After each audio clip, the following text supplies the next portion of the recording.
Hello बच्चों, जो आपके पेपर हुए हैं 23 से 26 के बीच में, उनका हम आज एनालिसिस करेंगे कि पूरे पेपर के अंदर 23 से 26 तक जितनी भी शिफ्ट्स हुई हैं उनके अंदर कौन कौन से क्वेश्चंस आए हैं। ठीक है, तो हम चैप्टर वाइज डिस्कस कर लेते हैं यहाँ पे ना।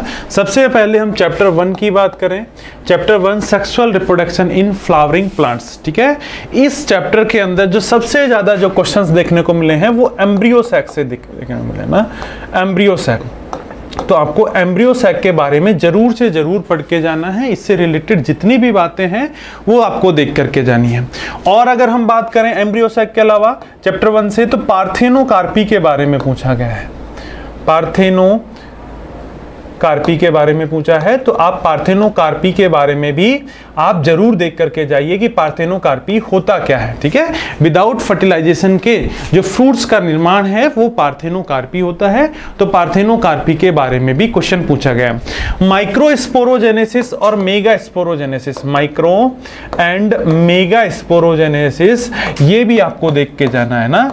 माइक्रो और मेगा स्पोरोजेनेसिस से भी क्वेश्चन पूछा गया है। ठीक है, माइक्रो और मेगा स्पोरोजेनेसिस से भी क्वेश्चन पूछा गया है। ठीक है, तो ये तीन टॉपिक आपको चैप्टर 1 के अंदर जरूर से जरूर पढ़ के जाना है। इन तीनों टॉपिक से क्वेश्चन आए हैं। अगर हम चैप्टर 2 की बात करें, human reproduction, chapter 2 human reproduction की बात करें, तो ह्यूमन रिप्रोडक्शन के अंदर मेल एंड फीमेल, नर और मादा रिप्रोडक्टिव सिस्टम,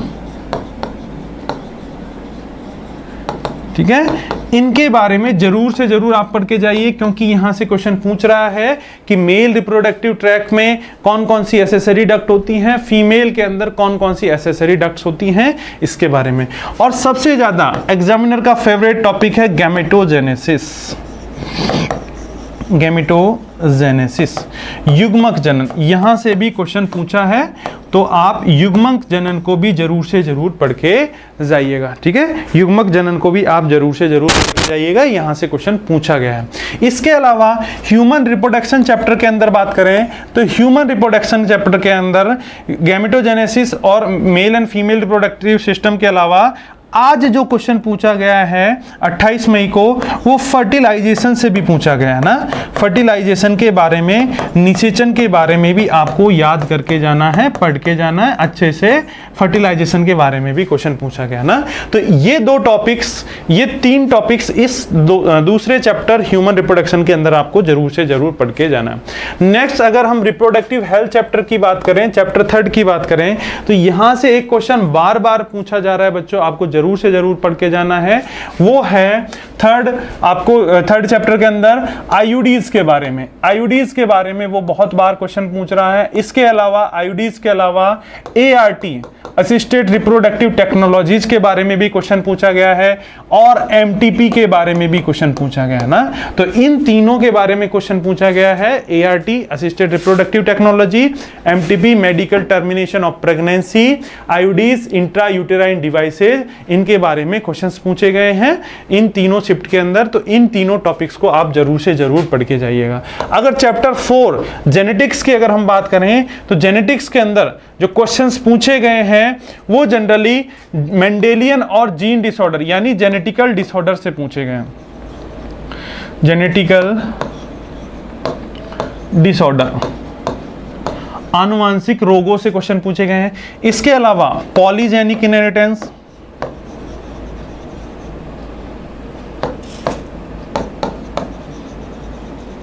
इनहेरिटेंस, ठीक है, प्लियोट्रॉपिस, प्लियोट्रॉपिक जीन से क्वेश्चन पूछा गया है। ठीक है, आज कोडोमिनेंस से क्वेश्चन यहां पे आया है। कोडोमिनेंस का एग्जांपल पूछा था, कोडोमिनेंस का एग्जांपल यहां पे पूछा था। तो ये सारे टॉपिक्स जेनेटिक्स के अंदर आपको एक बार देख करके जाने हैं, क्योंकि यहां से क्वेश्चंस आए हैं। ठीक है, तो ये इंपॉर्टेंट आपके लिए हो सकता है कि हो सकता है यहां से क्वेश्चन फिर से पूछ ले। ठीक है, और अगर हम चैप्टर 5 की बात करें, मॉलिक्यूलर बेसिस ऑफ इनहेरिटेंस की, तो यहां पे ट्रांसक्रिप्शन यूनिट से क्वेश्चन पूछ ही रहा है हर एक एग्जाम में। तो आपको ट्रांसक्रिप्शन के बारे में अच्छे से पढ़ के जाना है।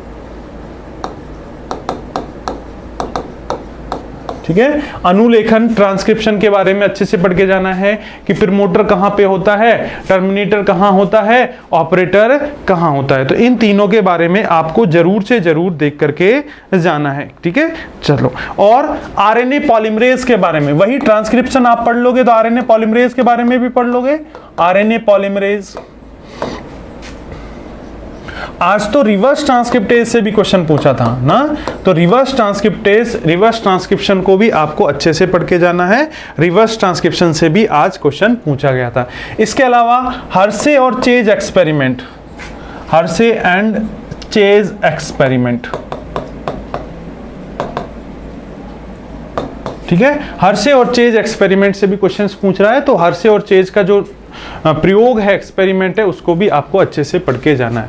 अगर हम छठे चैप्टर इवोल्यूशन की बात करें तो इवोल्यूशन में सबसे ज्यादा इंपॉर्टेंट है जियोलॉजिकल टाइम स्केल। यहां से क्वेश्चन आ ही रहा है तो इसको आप अच्छे से देखिएगा ना। जियोलॉजिकल टाइम स्केल यहां से क्वेश्चन आ रहा है तो आप इसको अच्छे से देखिएगा। और अगर हम बात करें तो होमोलॉगस और analogous organ, homologous and analogous organ, ठीक है। समजात और समवर्ती अंगों से क्वेश्चन पूछा गया है। ह्यूमन इवोल्यूशन, मानव विकास, ह्यूमन इवोल्यूशन या मानव विकास से क्वेश्चन पूछा गया है। और आज एक नए टॉपिक को इसने टच किया है एनटीए ने, एडेप्टिव रेडिएशन, ठीक है।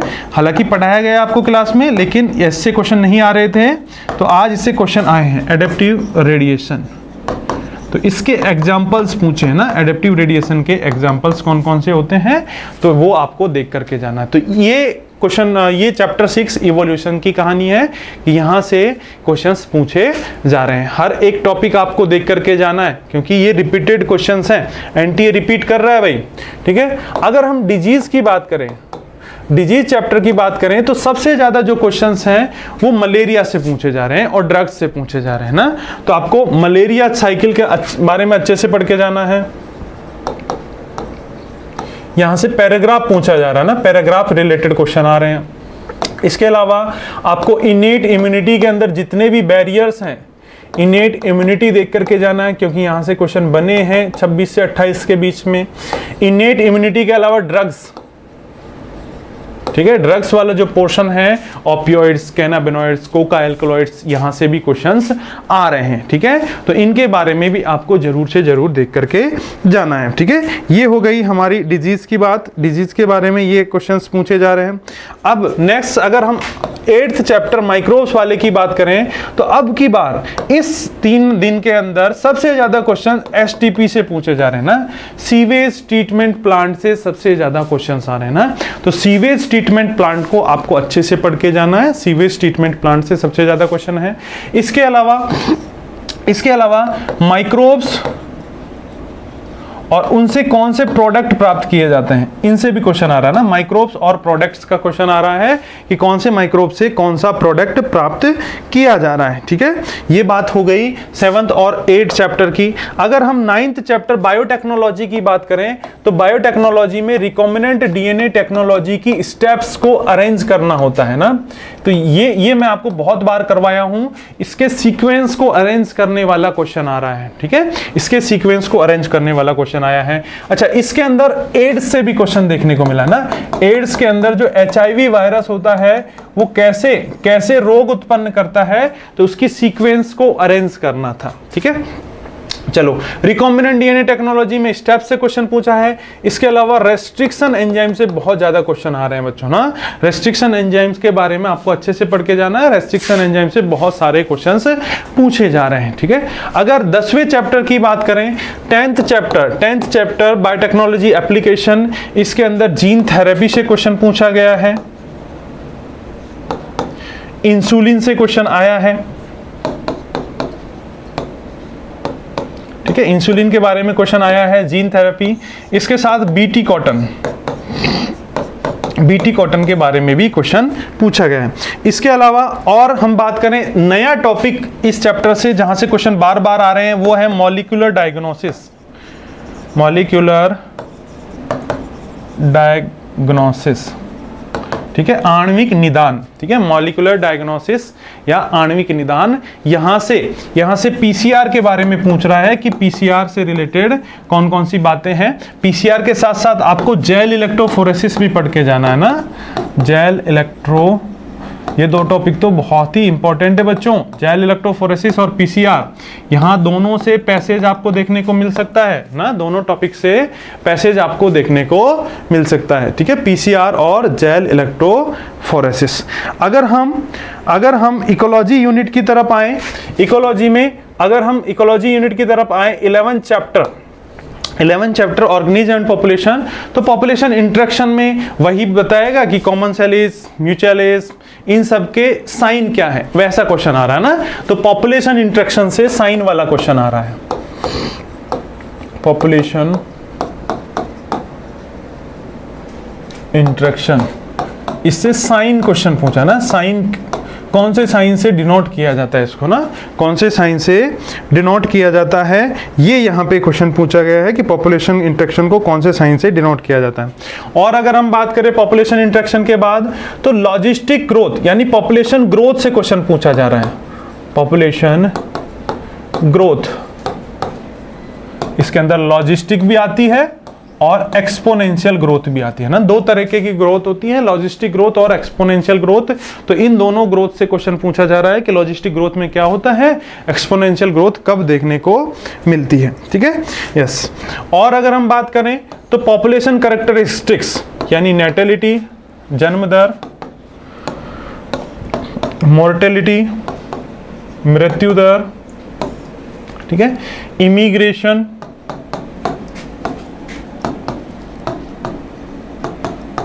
उत्प्रवास, आप्रवासन और एमिग्रेशन, उत्प्रवासन, यहां से क्वेश्चन देखने को मिले हैं ना, इमिग्रेशन, एमिग्रेशन, मोर्टेलिटी, नेटेलिटी, ठीक है, 11 चैप्टर।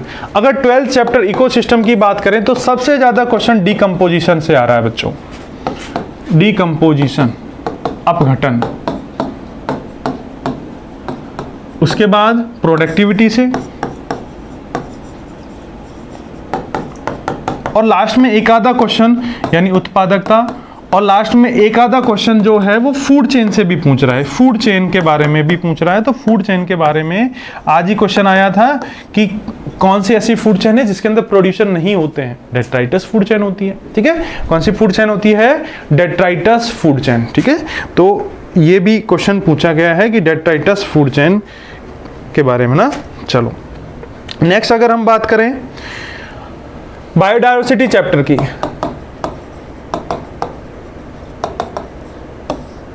ठीक है, बायोडायवर्सिटी जो चैप्टर है इसके अंदर सबसे ज्यादा जो क्वेश्चन बन रहे हैं वो एक्स-सिटू और इन-सिटू कंजर्वेशन से बन रहे हैं। एक ना एक क्वेश्चन तो आपको एग्जाम में देखने को मिलेगा, एक्स-सिटू और इन-सिटू कंजर्वेशन से क्वेश्चन देखने को मिला ना, एक्स-सिटू और इन-सिटू कंजर्वेशन से। फिर स्पीशीज एरिया रिलेशनशिप से,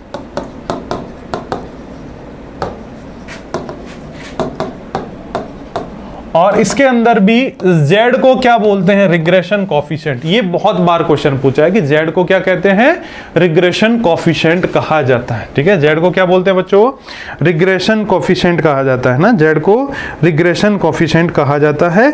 ये क्वेश्चन पूछा गया है, ठीक है।